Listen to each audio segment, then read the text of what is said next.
Ring Magazine are reporting that Spence Crawford is close to being signed for June 17th in Vegas. I can't get my hopes up because we've been here before last year. We were also here earlier this year with Usyk Fury, and we know what happened there. I used to be very high on Spence early in his career before he became champion. I liked the way he was meant to have held his own against Mayweather in sparring. I liked his no-nonsense attitude at the time. I picked him to beat Kell Brook when they fought. But after that fight, he ended up turning into the typical Al Heyman, cross-the-street PBC puppet. It was terribly disappointing. And with the Crawford situation last year, it looked to me like Spence priced himself out. Presumably, they wanted Crawford to get old.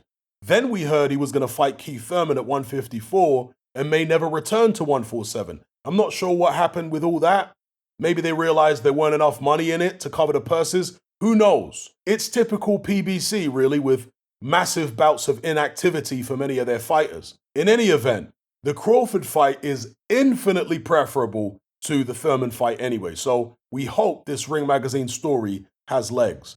Generally speaking, the likelihood of a fight happening decreases the longer negotiations drag out. If a fight's going to happen, it usually gets done pretty quick, especially when there's no network conflict. Terence Crawford is a free agent.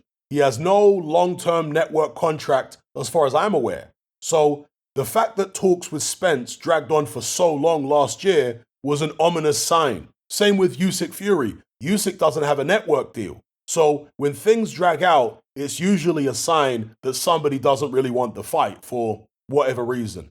But in this instance, let's hope Spence and PBC have exhausted all their other options and they've come to the conclusion that fighting Crawford is their best bet.